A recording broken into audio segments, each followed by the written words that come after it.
विद्यार्थी मित्रांनो, सह्याद्री ट्युटोरियल्समध्ये तुमचं स्वागत आहे। आता जे लोक आपल्या चॅनलवर नवीन आहेत त्यांचं पहिला मी स्वागत करतो आणि मी रिक्वेस्ट काय करतोय बघा की ही फॉर्म्युला सिरीज आपण सुरू केलेत। याच्या अगोदर पण 2 ते 3 टॉपिक आपण कव्हर केलेत। ओके, मला या सिरीज मध्ये काय करायचं आहे की आता हा वेव्ह ऑप्टिक्स टॉपिक आहे, यातले सगळे फॉर्म्युले तुम्हाला व्यवस्थित एक्सप्लेन करायचे आहेत। बरं, या लेवलने एक्सप्लेन करायचे आहेत की एखादं न्यूमेरिकल जरी आलं तर तुम्हाला ते सॉल्व करायला पटकन जमलंच पाहिजे, म्हणजे जेणेकरून बोर्डची तर प्रिपरेशन होईलच आणि तुम्हाला मग सीईटीला तर 100% याचा फायदा होईल, कारण फॉर्म्युलेच मेन आहेत। ओके, आणि तुम्ही पण मी रिक्वेस्ट काय करतो की चॅनल शेअर तर केलंच, तुम्ही जास्तीत जास्त मुलांबरोबर शेअर पण करा, ठीक आहे। आता वेव्ह ऑप्टिक्स, वेव्ह ऑप्टिक्समध्ये ना wave theory of light, interference, diffraction, ठीक आहे, यासारखे टॉपिक एकत्र केले जुन्या सिलेबसमधले। पण जर वेव्ह थेअरी ऑफ लाईटचा विचार केला तर रिफ्रॅक्शन ही मेन कन्सेप्ट आहे, पोलरायझेशन ही मेन कन्सेप्ट आहे, ती डिलीटेड आहे। ओके, म्हणजे तुमच्यासाठी ते बरंच आहे, त्याच्यावरचं कुठलाही न्यूमेरिकल येणार नाहीये। आता रिफ्रॅक्शनच नसेल तर तुम्हाला रिफ्रॅक्टिव्ह इंडेक्सवरचे न्यूमेरिकल येणार नाहीयेत, पोलरायझेशनच नाहीये तर ब्रूस्टर्स लॉ, मालूज लॉ काही असणार नाहीये, लक्षात घ्या। ओके, मग मला सांगा या टॉपिकमध्ये मग सगळ्यात इम्पॉर्टंट काय? Young's double slit experiment. Okay, मी तुम्हाला सांगतो, लक्ष द्या की समजून घ्या, हे जे आहे ना इथे एक स्लिट आहे आणि इथे एक स्लिट आहे असं समजा, आणि हे आहे ते 2 स्लिट मधलं डिस्टन्स स्मॉल डी, जे अतिशय कमी असतं, मिलीमीटर मध्ये असतं, लक्षात घ्या। Distance between slits, small D म्हणजे काय? डिस्टन्स बिटवीन सोर्सेस म्हणलं तरी चालेल। ओके, त्याच्यानंतर स्लिट पासून इथं स्क्रीन ठेवलेली आहे आणि स्लिट आणि स्क्रीन मधलं डिस्टन्स कॅपिटल डी असणार आहे, आणि ते ऑलमोस्ट 1 मीटरच्या आसपास त्याची लेंथ असते किंवा मीटरपेक्षा जास्त।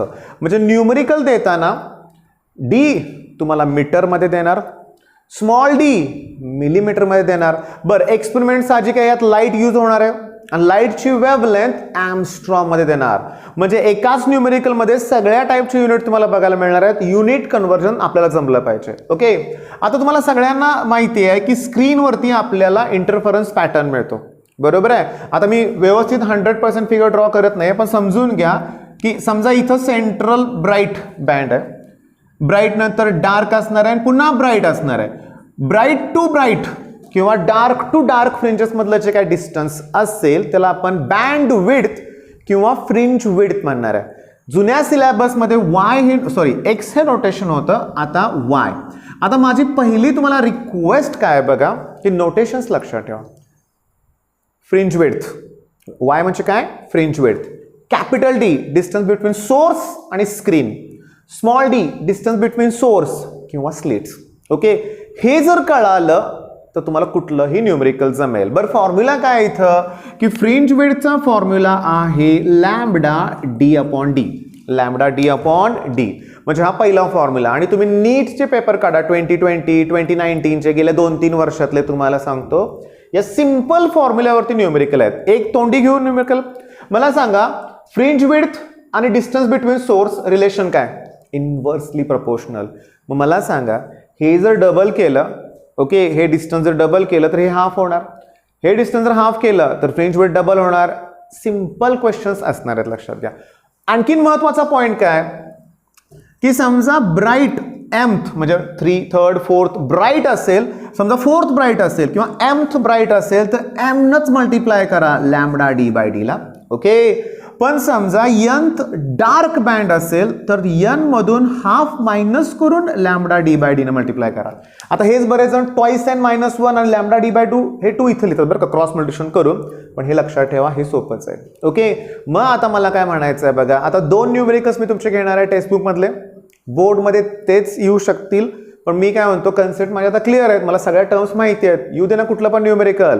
मग पेज नंबर 172 वरचं ना 7.3 एक्झाम्पल स्क्रीनवरती आहे, तुम्ही वाचा, मी फळा पुसेपर्यंत, लक्षात घ्या। ओके, काय दिले त्याच्यामध्ये बघा की plane wave front of light of wavelength दिले।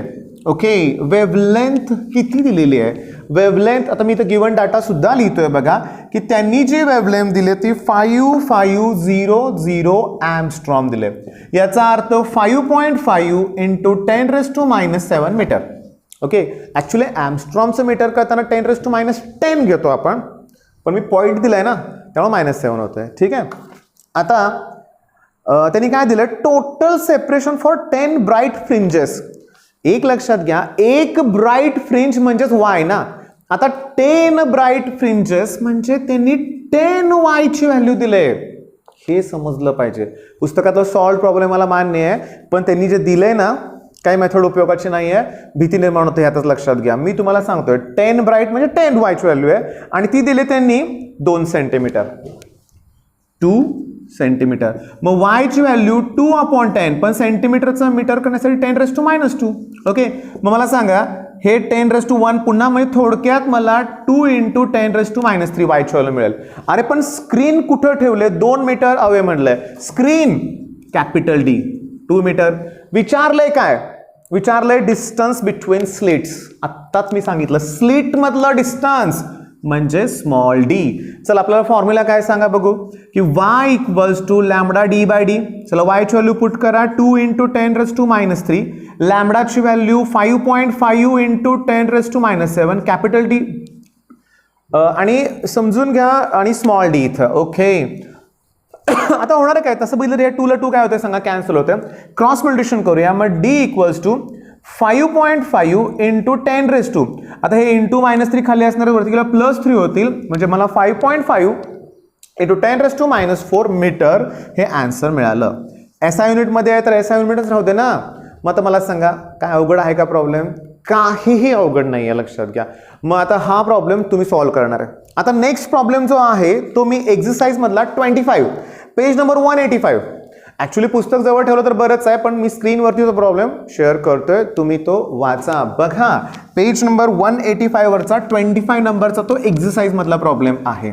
ओके, काय दिलंय त्यांनी तिथं, की a distance between 2 consecutive bright fringes, 2 consecutive bright fringes मधलं डिस्टन्स म्हणजे वाय, फ्रिंज विड्थ. बघा की एक कॉन्सिक्युटिव्ह ब्राईट असू द्या तर कॉन्सिक्युटिव्ह डार्क पण असू द्या, त्यांच्यामधल्या डिस्टन्सला आपण फ्रिंज विड्थ म्हणतो, बँड विड्थ म्हणतो. म्हणजे वाय ची व्हॅल्यू 0.32 मिलीमीटर आहे. ओके, वाय ची व्हॅल्यू 0.32 मिलीमीटर, मी y1 म्हणणार आहे जाणून बुजून. बरं, त्यावेळेची वेव्हलेंथ जी आहे ती λ1 आहे, 6000 angstrom minute, 6000 angstrom minute. Okay, त्याच्यानंतर त्यांनी काय दिलंय बघा, by how much will the distance change if light of wavelength 4800 angstrom is used.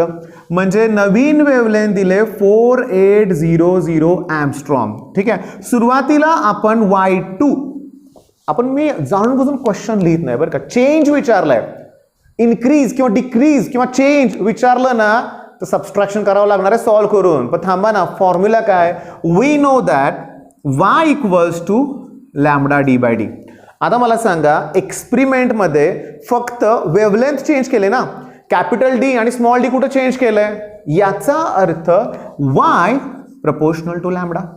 बरोबर आहे.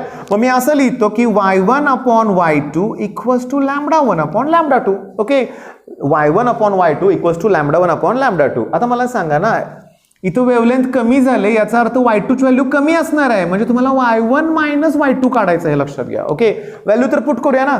y1 ची व्हॅल्यू 0.32, y2 मला फाइंड आउट करायचं आहे. λ1 6000, λ2 4800. ठीक आहे, याच्या पुढचं मी सॉल्व्ह करून देणार नाहीये, तुम्हाला क्रॉस मल्टिप्लिकेशन करायचं आहे. ओके, क्रॉस मल्टिप्लिकेशन केल्यानंतर तुम्हाला y2 ची व्हॅल्यू मिळेल, ती कमीच असणार आहे आणि y1 मधून y2 मायनस करा, मग तुम्हाला चेंज जो आहे तो मिळेल. आता मला हिंट काय द्यायचे आहे, जेव्हा रेशो घ्यायचा असतो ना तेव्हा युनिट चेंज करत बसू नका. एम्स्ट्रॉम आहे राहू दे ना सेम युनिटमध्ये, त्याला कशाला मीटरमध्ये कन्वर्ट करायचं, पुन्हा ते कॅन्सलच होणार आहे ना. मग ही गोष्ट तुमच्या आता लक्षात आलेली आहे. मग हा पण प्रॉब्लेम सॉल्व्ह करायचा आहे.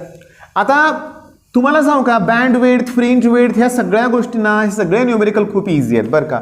पण आता महत्त्वाचं काय बघा, की मग मी थोडं थिअरी ऑफ इंटरफरन्स पॅटर्न जरासं घेतोय बरं का, लक्षात घ्या. इथे एक पॉईंट आहे, हा सोर्स 1 आहे, हा सोर्स 2 आहे, हा पॉईंट P आहे. आता S2P हे डिस्टन्स S1P पेक्षा जास्तच आहे ना. मग मला सांगा S2P हे 2 सोर्सेस, हे D आहे बरं का, हे कॅपिटल D तुम्हाला माहिती आहे. म्हणजे S2P मधून S1P मायनस केलं मी, S2P मधून S1P मायनस केलं तर मला पाथ डिफरन्स मिळतो. हे लक्षात घ्या. आता पाथ डिफरन्सचे प्रॉब्लेम खरोखर महत्त्वाचे आहेत बरं का. क्लिअरली बघा, मी पाथ डिफरन्ससाठी फॉर्म्युला तात्पुरता हा सेपरेटली वापरतो n λ/2. ओके, जर तुम्हाला पाथ डिफरन्स दिलाय, लॅम्बडाची व्हॅल्यू दिलेली आहे, मग त्या केसमध्ये तुम्हाला तो पॉइंट ब्राईट आहे का डार्क आहे हे ओळखता येतं. ब्राईट आहे का डार्क सांगतो. जर path difference odd multiple of λ/2 आलं तर पॉइंट मस्ट बी डार्क. म्हणजे सॉल्व्ह केल्यानंतर तिथं n ची व्हॅल्यू ऑड आली तर पॉइंट मस्ट बी डार्क. पण जर तो इव्हन आला पॉइंट, म्हणजे बघा 4 λ/2 असे किंवा n सॉल्व्ह करून, म्हणजे तुम्हाला पाथ डिफरन्स दिलाय, लॅम्बडा दिलाय, 2 न मल्टिप्लाय लॅम्बडा डिवाइड केलं तुम्ही आणि n ची व्हॅल्यू जर इव्हन आली तर पॉइंट मस्ट बी ब्राईट. मग आता वेळ न घालवता त्याच्यावरचा प्रॉब्लेम लगेच घेऊ आपण. आता हा प्रॉब्लेम आहे ना, तुम्ही एक ऑब्झर्व करा की सीईटीला इश्यू काय होतो माहिती आहे का, इंटरफरन्स मधला प्रॉब्लेमच एवढे मोठे असतात की वाचायलाच वेळ लागतो. म्हणजे 1-1.5 मिनिटं, एका मिनिटाच्यात सॉल्व्ह करायचं आहे, वाचायलाच 1-1.5 मिनिटं लागला, पुन्हा फॉर्म्युला लिहा, कॅल्क्युलेशन. सीईटीला मी तुम्हाला हिंट देतोय काय, असे प्रॉब्लेम आहेत ना स्किप करायचे सुरुवातीला, त्यात वेळ घालवायचा नाही. पण बोर्डला बाळांनो एक तर अर्धा तास वेळ वाढवून दिलाय. आता महत्त्वाचा मुद्दा आहे, जर एक्झाम जर पोस्टपोन झाली तर हा वाढवलेला वेळ पुन्हा कमी करणार आहात का, हा महत्त्वाचा प्रश्न आहे मुलांचा. तर मी तुम्हाला सांगतो वेळ का वाढवून दिलाय त्यांनी, की त्यांनी पालकांची एक मागणी मान्य केली की विद्यार्थ्यांनी लिहायचा सरावच केलेला नाही आहे आणि म्हणून ते वेळ वाढवल्यात, त्यामुळे ती कमी करणार नाही आहे. त्यामुळे बोर्डला आपण निवांत वाचून सॉल्व्ह करू शकतो. मग प्रॉब्लेम दिले काय बघा, डबल स्लिट एक्सपेरिमेंट आहे. पॉईंट ए साठी ना त्यांनी तो पाथ मधला डिफरन्स, म्हणजे पाथ डिफरन्स जो दिलाय तो 0.0075 मिलीमीटर दिलाय पॉईंट ए साठी, आणि पॉईंट बी साठी तो आहे 0.0015 मिलीमीटर, आणि वेव्हलेंथ आहे 6000 एम्स्ट्रॉम युनिट. 6000 एम्स्ट्रॉम युनिट. विचारले काय सांगतो. ॲक्च्युली इंटरफरन्स पॅटर्न कसा असतो तुम्हाला माहिती आहे, मध्ये सेंट्रल ब्राईट, पुन्हा डार्क, पुन्हा ब्राईट, पुन्हा डार्क, पुन्हा ब्राईट, ह्याचप्रमाणे. ठीक आहे, खाली पण असतो, बरोबर आहे. आता पॉईंट ए आणि बी कुठे आहेत ते एक, म्हणजे थोडक्यात काय दिलं बघा त्यांनी, प्रॉब्लेम नीट वाचला पाहिजे. ऑन द अदर साइड आहे, म्हणजे एका बाजूला पॉईंट ए आहे तर दुसऱ्या बाजूला पॉईंट बी आहे. त्याच्यामधले सगळे डार्क आणि ब्राईट बँड किती आहेत हे त्यांनी विचारलंय. तसा हा छान प्रॉब्लेम आहे. मी सुरुवात कशी करायची मी तुम्हाला सांगतो. जस्ट मी तुम्हाला नाही का, आता ऑड मल्टिपल असेल तर डार्क, इव्हन मल्टिपल असेल तर ब्राईट हे सांगितलेलं, बरोबर आहे. लक्ष द्या मी काय सांगतोय. फर्स्ट आपण फॉर पॉइंट ए विचार करूया आणि पाथ डिफरन्स अपॉन लॅम्बडाची व्हॅल्यू काढूया. Path difference upon lambda. आता इश्यू असा आहे की पाथ डिफरन्स 0.0075 मिलीमीटर दिला. मी जरा बाजूला लिहितो, 0.0075 मिलीमीटर. पहिली गोष्ट, मिलीमीटरचं मीटर करताना 10⁻³ आणि जर मला हे पॉइंट कॅन्सल करायचे असेल तर 1 2 3 4 डिजिट आहेत ते, म्हणजे मी इंटू 10⁻⁴ केलं पाहिजे अजून, म्हणजे मला इथं मिळेल 75 इंटू 10⁻⁷. आता वेव्हलेंथ किती आहे, 6000 एम्स्ट्रॉम युनिट. म्हणजे तुम्हाला माहित आहे 6 इंटू 10⁻⁷.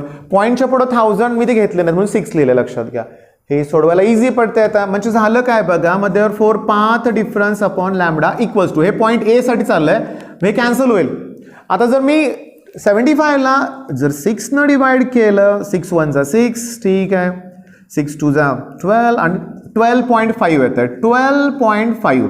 आता अपॉन लॅम्बडाचं मी इंटू लॅम्बडा करतो, ठीक आहे. म्हणजे बघा पाथ डिफरन्स इक्वल्स टू, पण मला ना ऑड का इव्हन असं पाहिजे, बरोबर आहे, सांगा बघू. आणि λ/2 चा मल्टिपल पाहिजे.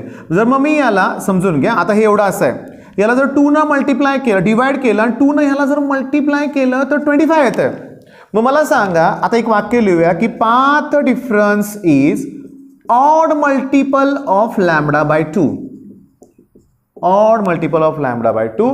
देअरफॉर ए इज कसला पॉइंट आहे तुम्हाला सांगा, डार्क.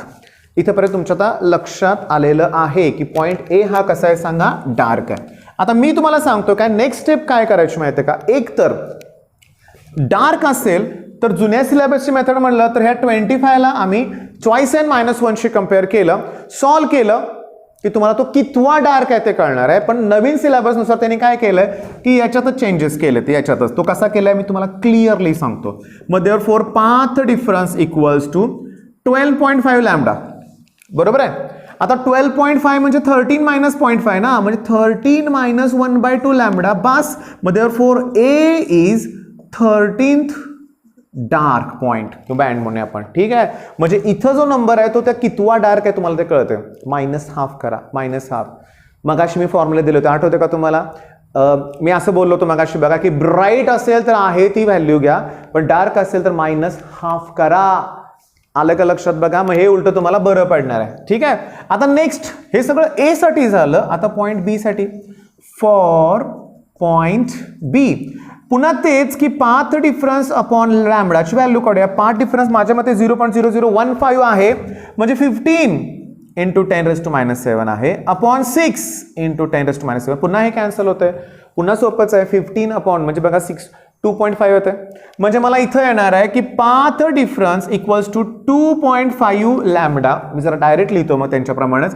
मग 3 - 1/2 lambda. Therefore B is third dark band. B हा थर्ड काय सांगा डार्क आहे. ओके, आता एवढं स्टार्टला जर तुम्ही पुस्तकातलं सॉल्व्ह करून दिलेलं हे प्रॉब्लेम बघितलं ना, तुम्हाला अवघड वाटेल बाळांनो, पण अवघड नाही आहे. मी तुम्हाला सजेस्ट काय करतोय, तुम्ही PYQs बघा.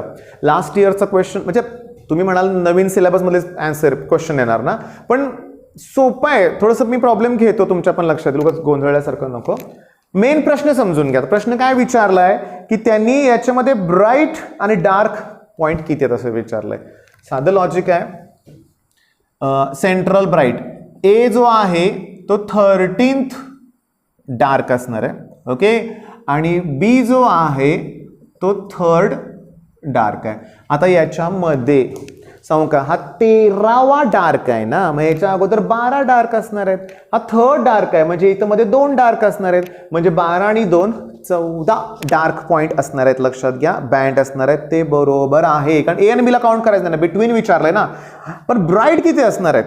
ब्राईटच्या वेळेस इश्यू काय होतं माहिती आहे का, 12 आणि 2 14 ब्राईट आहेत की, पण सेंट्रल आहे तो पण ब्राईटच आहे ना, त्यामुळे तो एक एक्स्ट्रा होणार.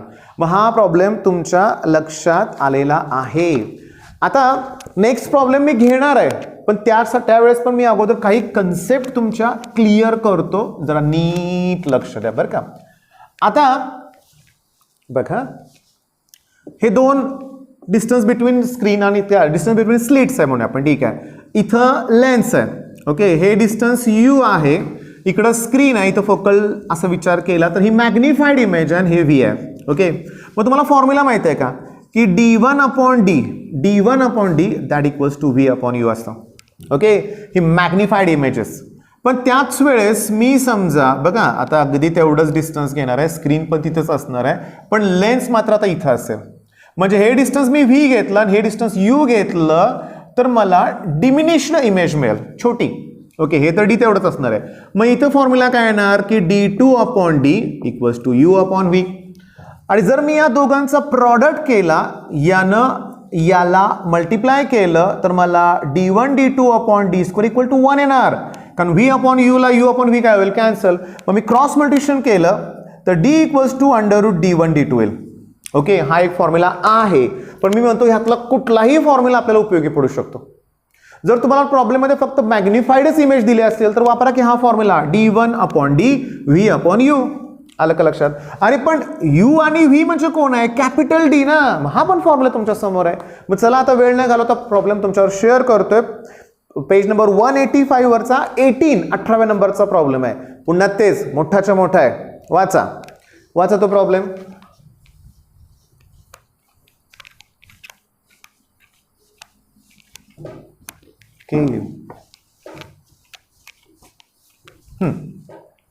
काय दिलं त्याच्यात बघा की बायप्रिझम एक्सपेरिमेंट आहे. Fringes are observed in the focal plane of the eyepiece at a distance 1.2 metre. Eyepiece म्हणजे स्क्रीनच, डिस्टन्स 1.2 मीटर दिले. The distance between the central bright band आणि 20th ब्राईट बँड म्हणजे 20y ची किंमत दिले, म्हणजे सेंट्रल पासून 20व्या ब्राईट पर्यंत डिस्टन्स दिले. 20y ची व्हॅल्यू दिले 0.4 सेंटीमीटर.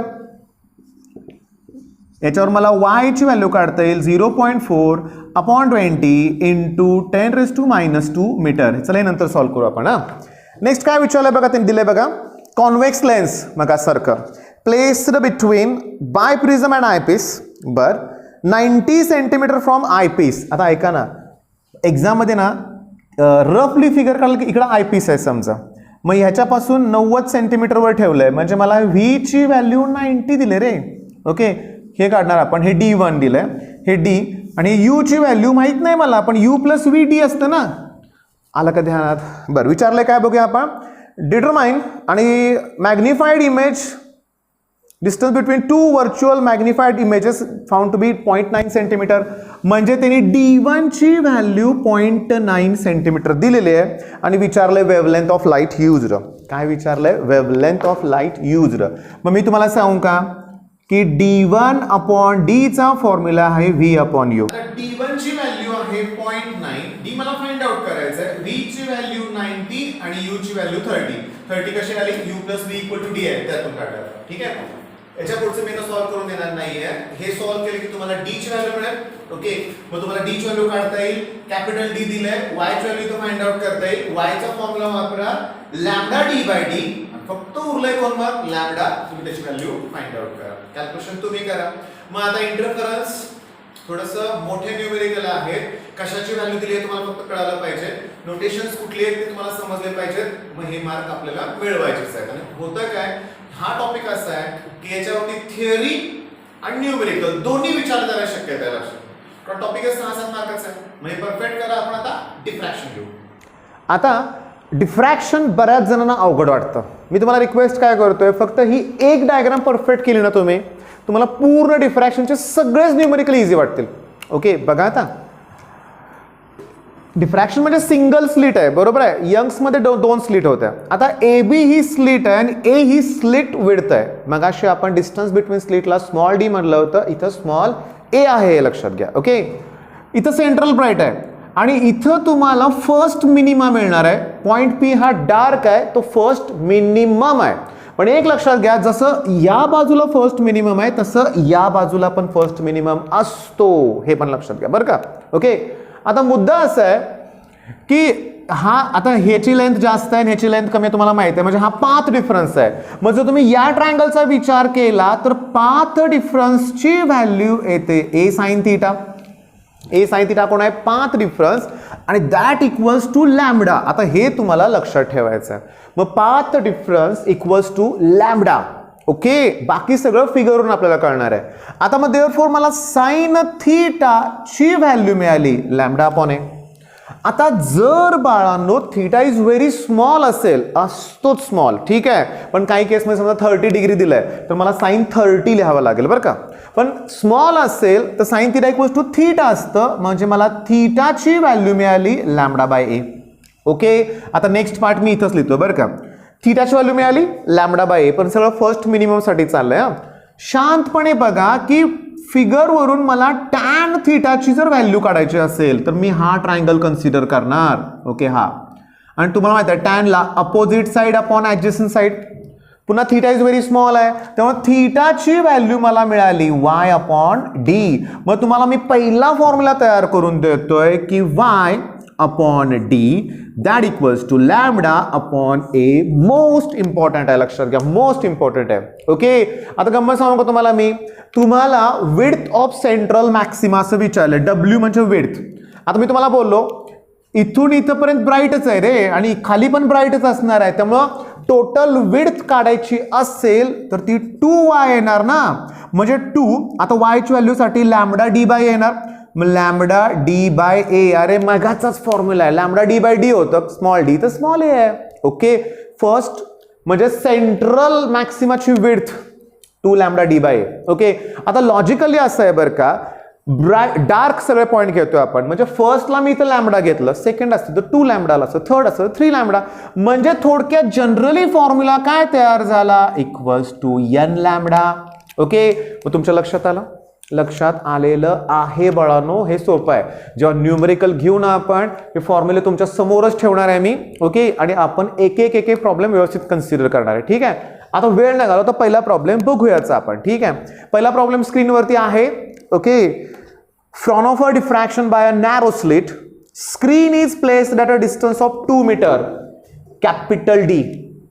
स्क्रीनचं डिस्टन्स दिलंय 2 meter. Okay, from the lens to obtain diffraction pattern, if the slit width small a दिलंय, म्हणजे बघा कॅपिटल डी दिलंय, स्मॉल ए दिलेला आहे. ठीक आहे. फर्स्ट मिनिममचं distance 5 millimetre on either side, म्हणजे इकडे 5 मिलीमीटर, इकडे 5 मिलीमीटर, म्हणजे वायची व्हॅल्यू 5 मिलीमीटर दिले, म्हणजे वायची व्हॅल्यू दिले, डी दिले, ए दिले, लॅम्बडा उरले, लक्षात घ्या. Okay, find the wavelength. Problem तुमच्या समोर आहे, सोडवून द्यायची गरज वाटत नाही आहे. इझी, एकदम इझी आहे. मग फॉर्म्युला काय रे बाळांनो? Lambda upon D, sorry Y upon D equals to lambda upon A, किंवा lambda D by A first साठी लक्षात घ्या. ओके, आता नेक्स्ट बघा, नेक्स्ट न्यूमेरिकल तुमच्या समोरच आहे, लगेच मी डिस्कस करणार आहे. A parallel beam of green light of wavelength 546 nanometre, wavelength दिले 546 नॅनोमीटर. हे पुस्तकातले की नाही लक्षात घ्या, एक्झरसाइज मधलेच प्रॉब्लेम आहेत बरं का, लक्षात घ्या.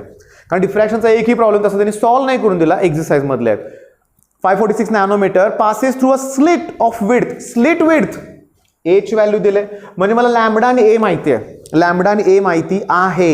इंटेन्सिटी आणि स्क्रीन 40 सेंटीमीटर अवे, म्हणजे डी माहिती आहे, मग लॅम्बडा माहिती आहे, ए माहिती आहे, डी वाय काढता येईल ना मला, म्हणजे सेंट्रल ब्राईट पासून फर्स्ट मिनिमम किती अंतरावर ते काढता येईल, म्हणजे वाय काढता येईल. त्या वायला 2 न मल्टिप्लाय केले की मला विड्थ काढता येईल. विचारलंय काय त्यांनी, what is the distance between 2 first order minima, distance between 2 minima, म्हणजे ही मिनिमा आणि इकडची मिनिमा 2y विचारलंय बाळांनो, म्हणजे 2 लॅम्बडा डी बाय डी, म्हणजे विड्थ ऑफ सेंट्रल मॅक्सिमाच विचारलेलं आहे.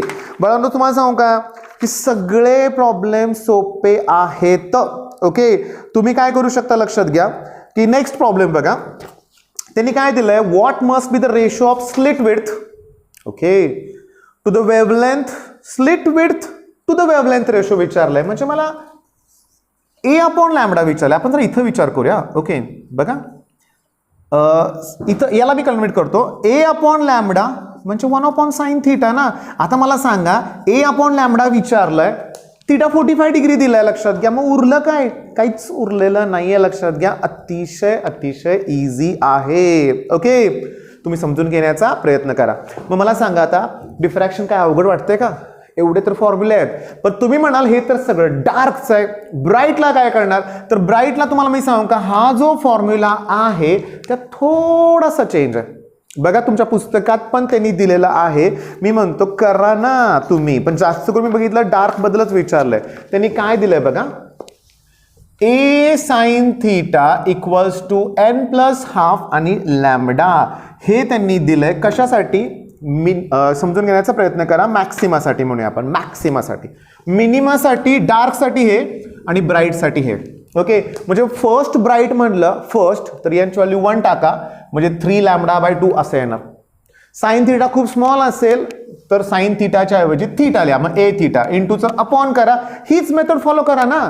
मग ऑलरेडी व्हिडिओ खूप मोठा झालाय बाळांनो, लक्षात घ्या. पण वेव्ह ऑप्टिक्स एवढा सोपा पण नाहीये टॉपिक, पण फॉर्म्युले कुठे किचकट आहेत.